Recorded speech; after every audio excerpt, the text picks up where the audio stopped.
All right, welcome back, everyone. Today we have a really fun collaboration episode where two podcasters and advocates in the heart community are joining forces and chatting about what led us both here to creating our own podcast and really how advocacy and content creation have become woven into building our communities.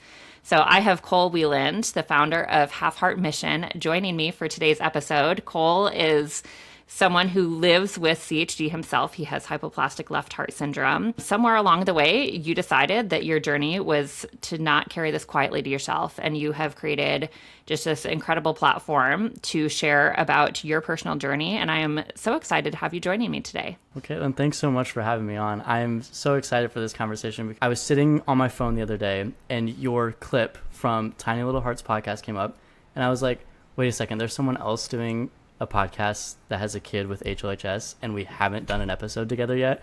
I was like, something needs to change here. So I immediately, right from that clip, went and messaged you, and I was like, how have we not done this before yet? So I'm really glad that we're able to do this today. I'm very excited for this conversation. Yes, definitely.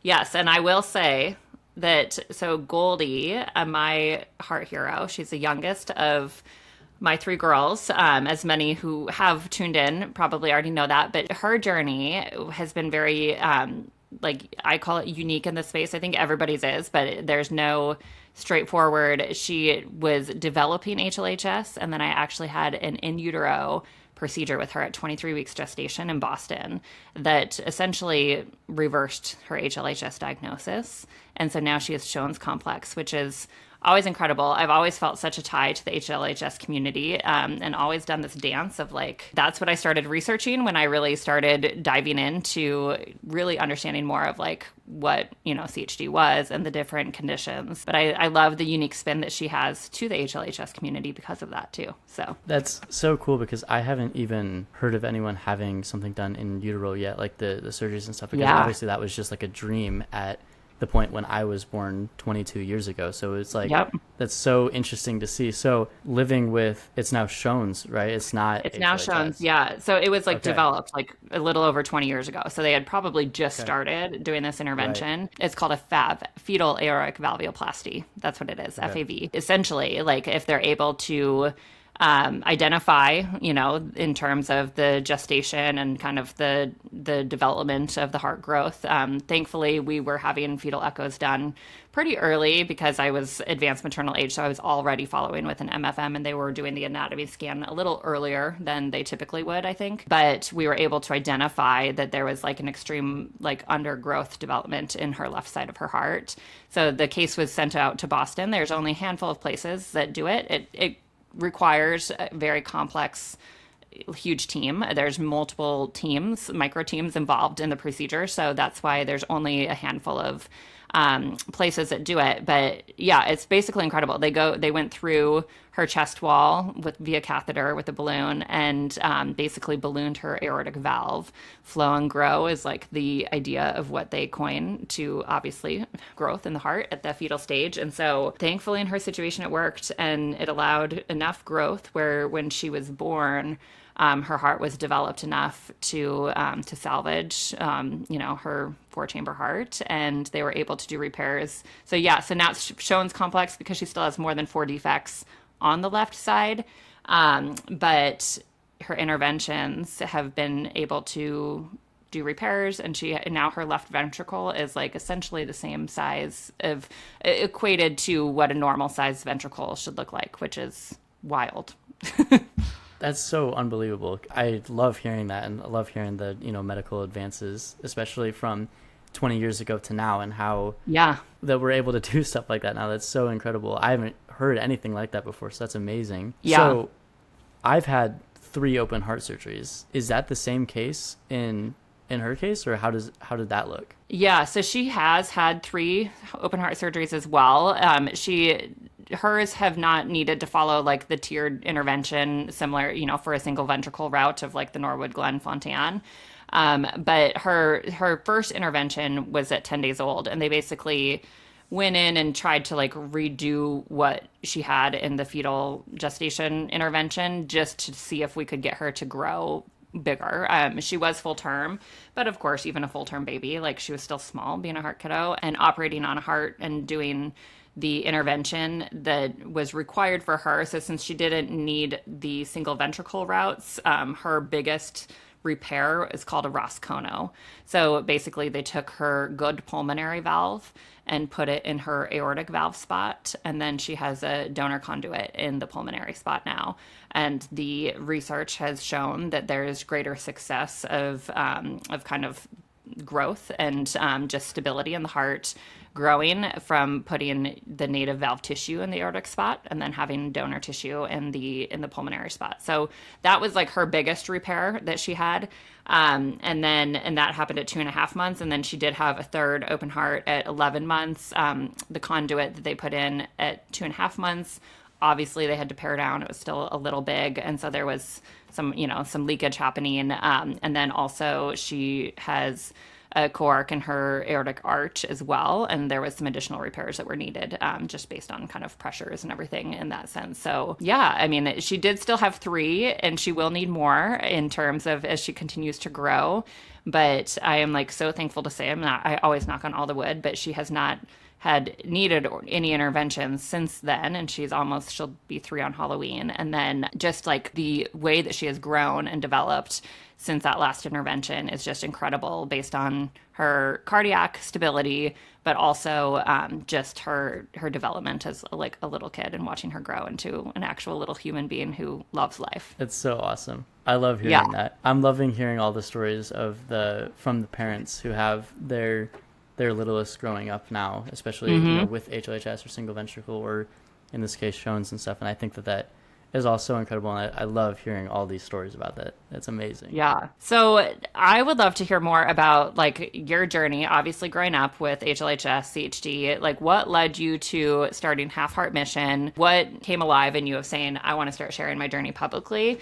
Because I'm so grateful for people like you. You know, as a mom receiving a diagnosis, I immediately turned to social media, just looking for people. I wanted to find people who were living with different CHD conditions, and like I wanted to see the actual life that they were living.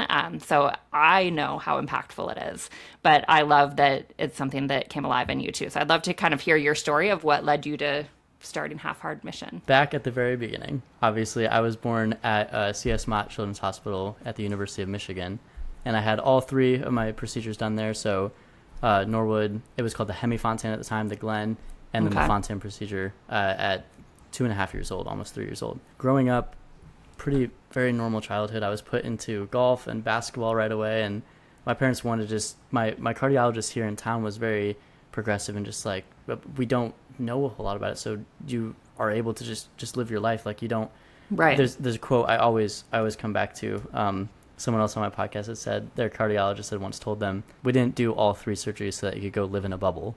And it's like, it's something that I always come back to. And I love saying that because I'm like, it's true. Like we didn't do the surgeries and then just go be scared the rest of your life. So I was very glad that I was put into sports very early on in activities, and I wasn't scared to, because like growing up, my parents never said like, oh, you can't do that because of your heart condition, or don't try that, because we just did it because I was like, if something went wrong or I got sick or something, like we knew, okay, we're not going to do that again, or whatever it may be. Right. Yeah. Growing up, very normal childhood. When I was 13, I had a YouTube channel with my friends, and we were just doing videos. I started loving video and content creation from 13 years old. At the time, my mom wanted me to start talking about my heart condition online, but she figured it might be a little too soon. I was a little too young.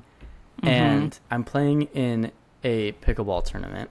Pickleball, all sports, is something that I decided that I can really do with like heart condition and be able to like actually play it well. And like I'm at a tournament down in Cincinnati, and I have one of my atrial tachycardia episodes. And this was during the tournament, and it was a nightmare situation. It was during the game. There's people watching, and I have to come off the court, and I'm like, I'm going to throw up in front of all these people, and they have no idea what's going on. And so I do, and then the EMS comes over, and they're like, what is going on?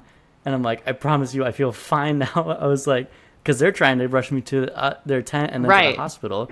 They're like, what is going on with you? Because I'm like pale. I have no color. I feel super nauseous. I'm like dizzy. I'm just like walking like this off the court. It's so frustrating. I had to forfeit the match and everything. On that car ride home, I was so frustrated because I was like, I had worked so hard for that tournament, and we spent a lot of money, drove a long time, stuff like that. And I was like, my stupid heart just won't let me do what I want to do. It was that drive home that I was like, I think some people should know about this. And I was like, I hadn't done social media in a while, but I love posting stuff. I love creating content and video and stuff. And I was like, maybe it's time to start talking about this online, because at the time, this is just over a year ago, I didn't know anyone else with HLHS. I didn't know if there was a community out there. So in May of last year, I was telling my mom this too. I told her, I was like, I need to start talking about my heart condition online. I was like super embarrassed to do it at the time, because I was like, it's a very vulnerable thing to talk about. Like it's such a, I mean, it's my entire life. So I'm like, right. So it's hard putting yourself out there. But man, when I did, I was so glad I did. It was the best decision I've made. It was the best decision I made last year. And I told my mom, I was like, I need to do this because people need to know these stories and these situations and what's happening. The main reason I started the page was because of my parents, because when I was having the surgeries 20 years ago, they wanted to know what life would look like 10, 15, 20 years down the road. But social media wasn't a thing, so they couldn't really see anyone else living with it. And so I was like, well, I want to be that person for the parents going through it today, especially the patients who have grown up. And I didn't know, like, again, I had no idea if there was other people like me out there who were my age. So I started the page to really just talk about my journey and like, here's what I've gone through and stuff like that. And I was immediately put into this amazing community, because I started it on TikTok because I knew, I was like, the social media nerd in me knew that TikTok has the best algorithm. So I knew I was going to be placed in the right spot right away. So I posted one video. That first video got like 1,000 views. Then I immediately got like comments from people and parents just being like, oh, my kid has that too. I'm like, whoa, this is pretty crazy. I posted a few more videos that week, and it was insane how fast the community grew around me. And I was like, wow, there's a lot of people dealing with this. And in a month or two, we gained like 1,000 followers. And I was like, this is unreal. I didn't know that I should have been doing this forever ago. And so once this started happening, I started making connections and getting asked to go to conferences and speak and stuff. And I was like, whoa, this is, I should have been, like, again, I keep bringing that really up. Cool. I should have been doing this forever ago. But as I'm getting into these conferences and these patient engagement meetings and stuff, it was just like, I had finally met someone with my condition. I was like, wow, this is really cool. Yeah, the whole reason I started it was because I wanted to just share my journey with parents going through it now and just give them some hope. I really wanted to be such a positive light in such a, scary situation, because like this condition is very difficult, and CHD as a whole is scary and is very unknown. So when I started doing that, something that I realized, and this was a good thing why I didn't start it earlier. I got asked this question on a panel down in Indianapolis last year. They said, what advice would you give to another teen wanting to talk about their condition online? And I was like, I honestly wouldn't want a teenager talking about it online yet, just because if I would have started talking about my condition at 15 years old, I didn't know that there was going to be such a weight that came on me after these comments started coming through. So I had a lot of parents commenting about how they had lost their kid with HLHS and stuff, or, what they were going through and how it was too hard for them and stuff. And I didn't realize how heavy that was going to be. I've followed families on TikTok who have lost their kids since, and it's like, it's a very hard thing to go. Obviously, I can't imagine what they're going through, but it's a very hard thing to feel like, I'm here and they're not, and why did that work out? And so like there's a little bit of like survivor skill as well. And so it's like it's a weird thing. I was trying to say like, maybe be more mature before you start posting online about your condition, but it's also like, I still don't even feel like I should be, or I can, because it can be very difficult at times. And so I always try to bring such a positivity to such a harsh condition, but it's hard to be positive all the time. Like, I bet you can relate to that as well. Oh, yeah. Main reason I started was because of the parents and the families going through it today. I love it. Yeah.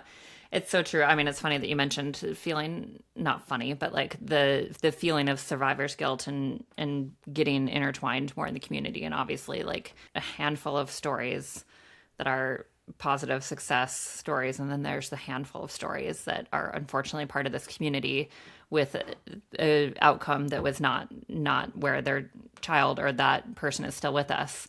And it's like sharing about Goldie's intervention that she had in utero, even like I've dealt with that, of feeling a little bit of like the survivor's guilt around like kind of circumventing the single ventricle life, of ultimately knowing that like the trajectory of her life would look very different, if she had a single ventricle, as you know and experience and live with, and it's something that, like, the dichotomy of this community, I think that this is like credit to this community, because we are all here banded together, whether you're a patient, whether you're a parent, whether you just even know someone. I know my parents listen in. My dad also does have CHD as well, but so that's a bit unique. But in terms of like whatever brought you here, and no matter the severity of, like, let's say you had a small VSD that was able to be closed at a young child, and you don't really have to have any worries of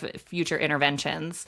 Like, there's not any discrimination around like what brought you here. We're all just here together, and I know that as I've been able to talk with some parents who are in this community who no longer have their child with them, I think that the sentiment is felt that way too, of like the support, and we all get it in a certain standpoint of whatever angle we understand of what brought us in here. But I think it is something that, I think everybody struggles with, no matter what their connection is, the connection point. But it is, I love the approach to sharing and the positivity, because I can tell you, parents need it. That's what I wanted. And that's honestly what I'm hoping to do as well for people, of like sharing the different journey of like my journey going through it as a heart mom, and obviously sharing more of Goldie's story. And as she gets to be old enough, of like, she'll have the choice to choose on whether or not she wants to continue that. But there's so much that I think is helpful to understand of what it looks like in the trauma standpoint of it, of like, okay, what is the depth of these surgeries? Like, how long are we going to anticipate? And I think that, speaking from my standpoint, like, you're prepared really well as a parent when you have a diagnosis in utero and that your child is going to have, interventions. Like, they prepare you really, really well for hospital life and surgical interventions and what that looks like. But there's not a whole lot that prepares you for home life. And that's a whole different experience, and living it and like going on in the day-to-day capacity in the years like you have grown up.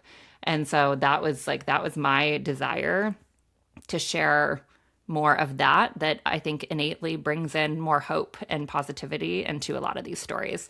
Not that there's not days and really challenging times that you've gone through living with this condition, and that we've gone through raising a little girl who has been like completely tube dependent and all of that for a while. I mean, every story has its struggles, but I think that that's needed to have outlets for people to like see that there's a lot of life to live, even when you're dealt different hands. So I love Absolutely. That. So I'm curious, just based on like, Goldie's young at this point, where like I, share context of it, but as I mentioned, like I will give her the choice on whether or not she wants to continue to be involved, and would share more just from my own personal perspective. But like, where do you find that balance with vulnerability? I mean, I'm assuming that you probably just kind of retreat back if you feel like you've dabbled a bit too far, but tell me more about kind of how you've figured out and navigated that balance within the content space of sharing something so personal. What's funny is like, I feel like I've always been really open about my condition. So growing up, like telling coaches and stuff, I was very just like, yeah, I have a heart condition. I'm still going to play on your team, and we're not going to let that, just determine whether or not I can play or not. So I'm like I have this, like, it's a part of me.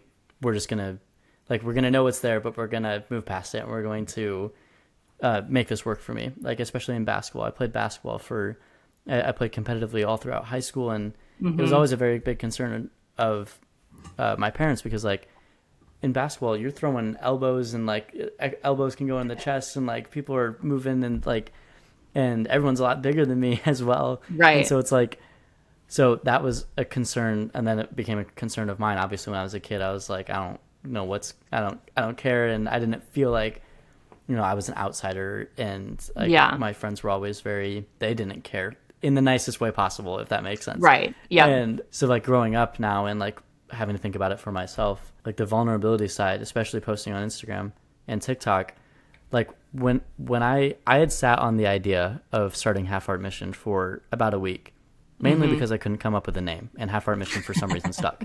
But Yeah. but it was also just like man, am I really about to put pictures of me out there online of me with like, a giant Right. scar down the middle of my chest? And like, I always really disliked it, and now I'm starting to realize, no, this is cool, and I think it's battle wounds. It's amazing. And so, yeah, that first post of, I posted a picture of my grandpa holding me after my Fontan surgery, and it's just like fresh scar, and it was just like, it was hard to do because there's like, obviously that's a very vulnerable thing to put out there online, and then talking about, feeling sick and feeling different and stuff, and it's like, I'm very open with what I put on my account. So like, a lot of the time things I don't have a lot of things that I deal with every day about my heart condition. I can go multiple days without thinking, oh, something's wrong and stuff.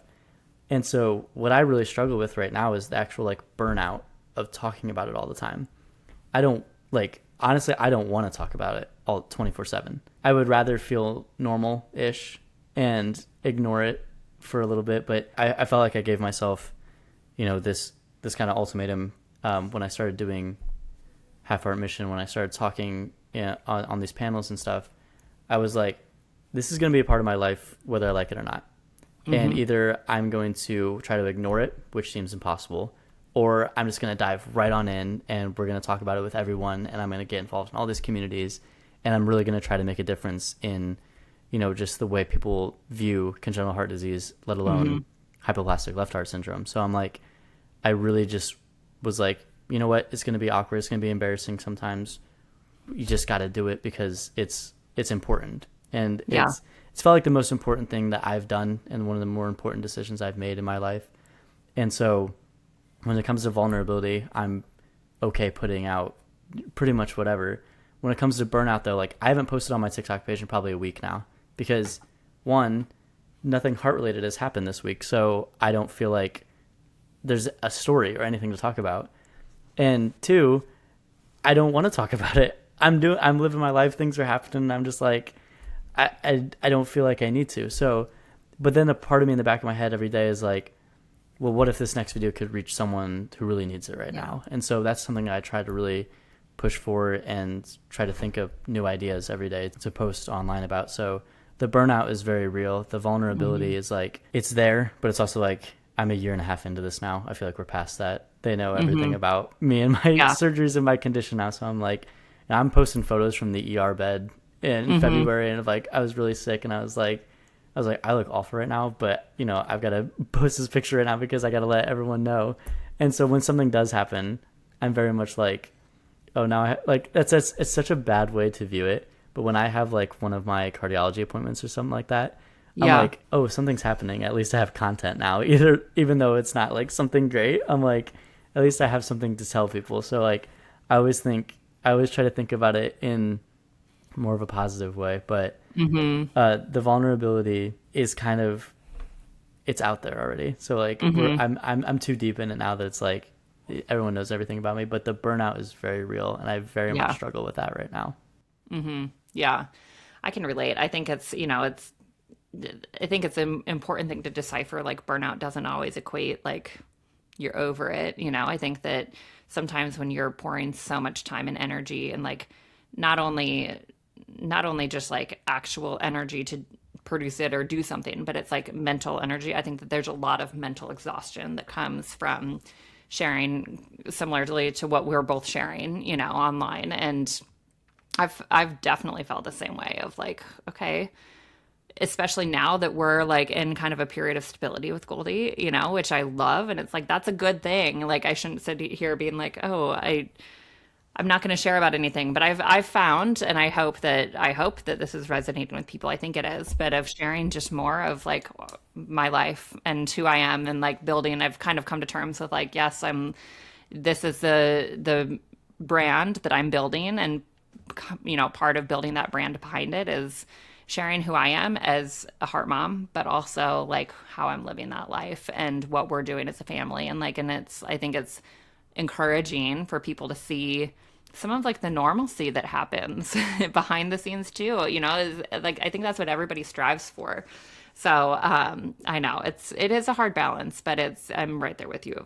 I filmed a Get Ready with Me this morning, ditched it, and did not post it because it was so far out of my comfort zone. But it was a good learning experience to be like, all right, well, I'm not going to do that angle next time. And just like, you know, it's really, I think I've enjoyed it so much because it's really personally for me, like given me such a creative outlet in ways that I never did before, you know, and it's not for the vein of like wanting people to follow, but it's just like I relate to people online and the community that I have met through this. I know we were both in DC and I want to talk about this next, but like the people that I got to hang out with there, I felt like I knew them, even though that was our first time ever meeting in person. So it's a weird thing, social media in this day and age, but I think that there's a lot of value that can come from it. And I think we're both on a mission to like, you know, make it be a good, positive place for people stumbling along both of our journeys.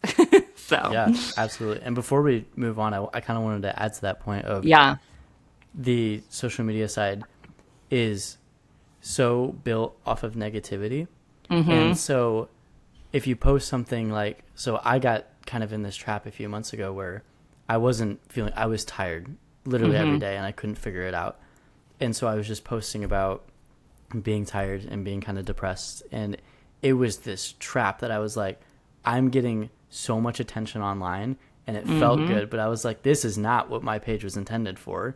Right. And like the followers don't matter to me at all. It's who can I reach today that needs it? And that's all I'm trying to do is the followers and the views and the likes, that doesn't matter to me at all. It's really just about reaching the right person who needs it today and to hear and to learn about congenital heart disease as a whole. So it's like, that's what I really try to always think about going forward instead of falling into this trap of, I could talk about how bad things are or how bad they were and have people feel sorry for me.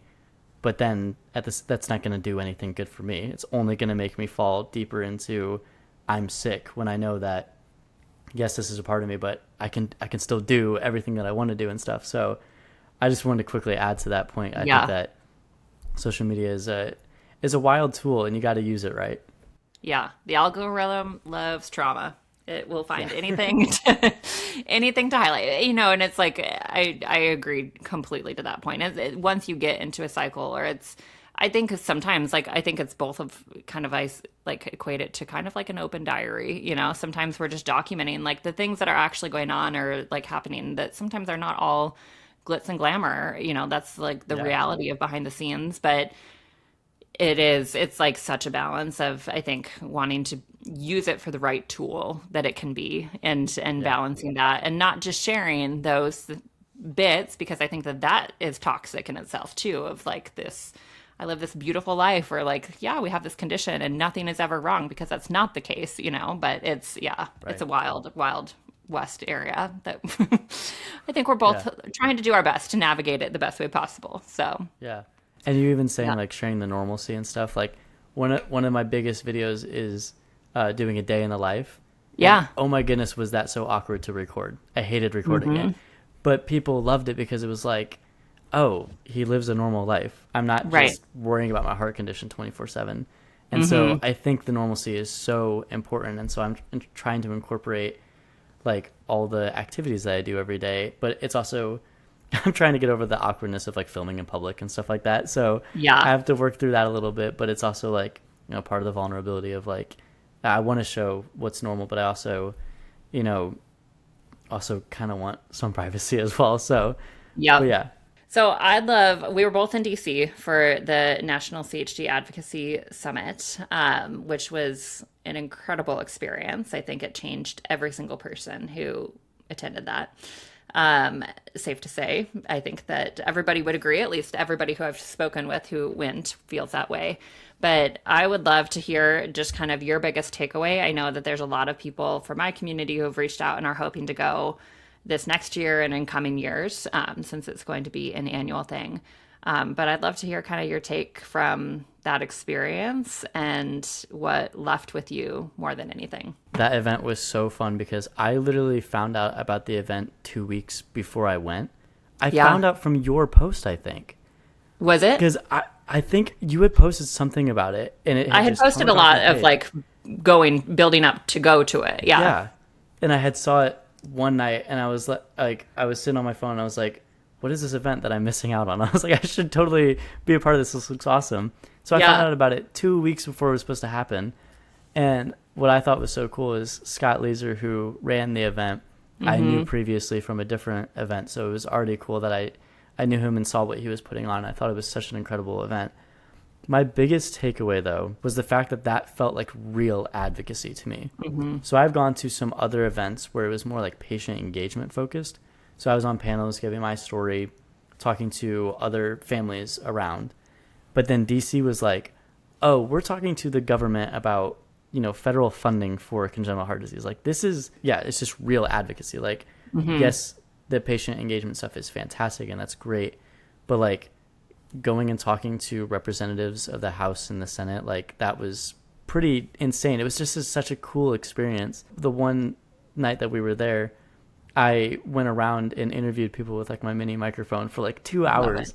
And I got to talk to some incredible people. I got to interview Senator Dick Durbin, who was there at the first event when he was talking on stage. It was such a cool experience. So I thought my biggest takeaway was definitely just the fact that felt like, this is real advocacy. This is very important that we have so many people coming every year to this and going and talking to the respective representatives of their state. And so I thought that was just so cool. I want to hear your biggest takeaway because I thought, I've only been in this for like a year now. And so finally getting to go to something like this was so incredible to me. But I bet you have a different take on this as well.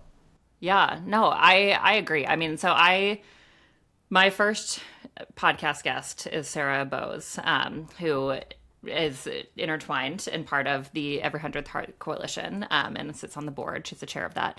And so I was chatting with her. I always so she was one of the early people that I came across on social media that I followed, just a similar heart mom, similar-ish journey, if you will, but just really loved what she was doing. And I remember seeing a picture of her on Capitol Hill, of a previous year, not even for a huge advocacy event like they did, for the coalition. But I remember sitting there telling my husband, someday I'm going to go to DC and advocate for CHD because, as I briefly mentioned, my dad also has CHD. Ironically, also has Shone's complex. It is not genetic from my gene pool lineage or line, which is kind of a wild thing to think about, just the irony to that. But also, it's as if it wasn't a big part of my life then. I grew up understanding what CHD was and seeing my dad go through, an intervention when I was in college,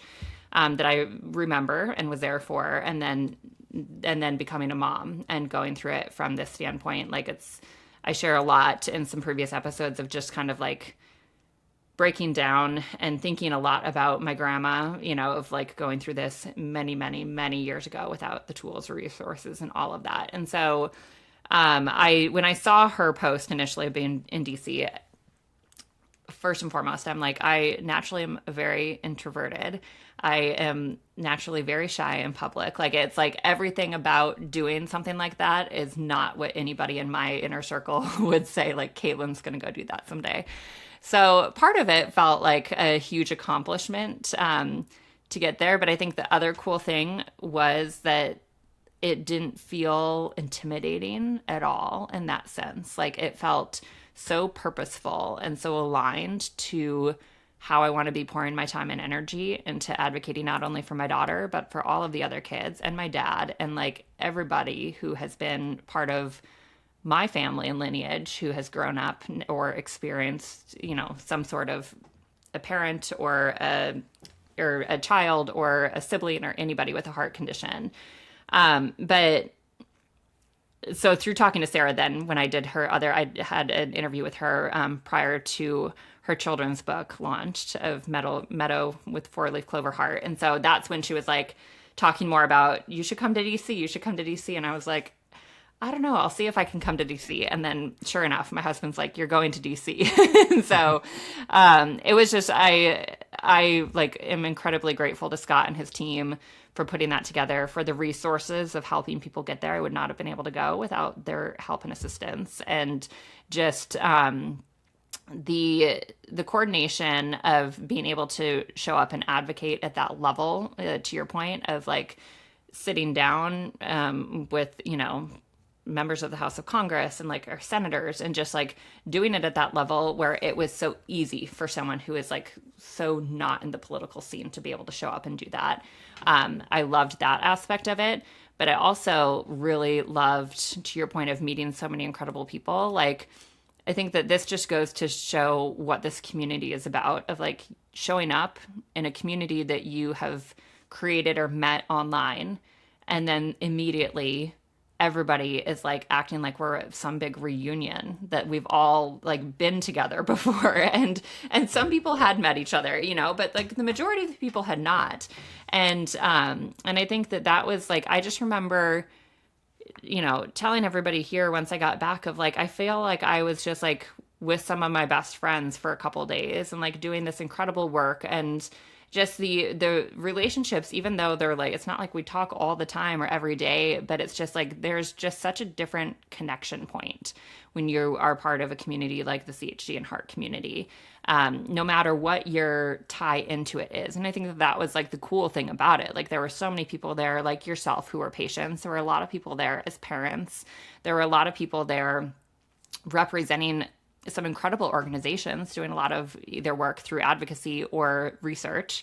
That was one of my favorite parts of the panel of innovation.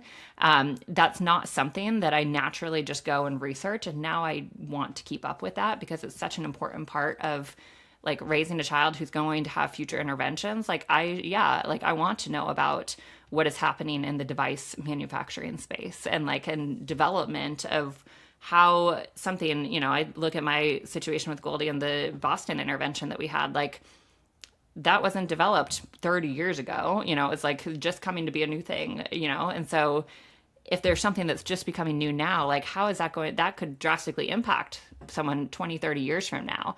So I think that that's like part of the due diligence of being a steward in this community and having a platform and having advocacy be something that's so important. I think it's, that became very clear to me. Like it's very important and critical for me to stay informed in that space too, outside of just like more of the emotional, like I'm a heart parent, I'm going to show up and like, do the good thing for my daughter. So those were kind of my top takeaways of what rang true, but just like, I think just the fact that it felt like everybody was like coming together and yet we were all like strangers in the same room. It's a hard thing to describe. And I'm sure you can completely understand when I say that of what that feeling was like, but it was really cool. I've really loved chatting and learning more about your mission, your heart, just kind of why you're here. And I like, as a friend and content creator in the space, like I hope that we can continue to collaborate and just bring our voices together because I think it's powerful when, again, back to this community, the benefit of it, like no one's out here pulling saying like, this is my space. I think that there's so much value and benefit to us coming together and hopefully introducing new people from both of our communities to each other too, because there's a lot to be learned from both journeys. So I've really enjoyed this. Yeah, absolutely. There's something that I always close with on my podcast. Yeah. And I wanted to ask it to you today. Yeah. So I always ask, what would the best piece of advice that you could give a new parent that is, experiencing congenital heart disease today for the first time, like for the hope for the future? Like what's the one piece of advice that you could give them? That is a good question. Ironically, to not lose hope. And it seems so basic and simple, but I think that this journey is like such a roller coaster ride. And there are times when I think from a parent perspective, we're so ingrained in watching every minuscule thing that happens, whether it's an improvement or a setback. And so it's very easy to hyperfixate on something that is so small, when in the grand scheme of things, when you take a step back and you're able to take a step back, you look at kind of the the full view in a different way. And it's hard to do, and you can't do that when you're on the roller coaster of the journeys. But even, I think about that. I can say that to the context of going through the hospital stays and the surgical interventions and just the journey of the recovery process, but then coming home too. Part of Goldie's journey has been huge feeding struggles. She also has pediatric feeding disorders. So she was completely dependent on her feeding tube up until last July through going through an intensive feeding therapy program. And so the not losing hope has been so critical to that process and that piece of her journey as well, even though you could, looking at that, like her heart has been very stable. And so it's even yesterday, I was reminding myself of this, of sharing this thing internally in my mind, because she had a couple days this week where she really didn't have a huge hunger drive, which always makes my red flag go up of oh my gosh, is she getting sick? What's going on? You start analyzing of what's going on in your head. And I served her something last night for dinner that she devoured last week. Butter noodles. She had some crackers. That's what she was asking for. So of course I had that as well. Fruit, she's things that she really naturally likes usually. And she didn't touch any of it. All she wanted was the crackers.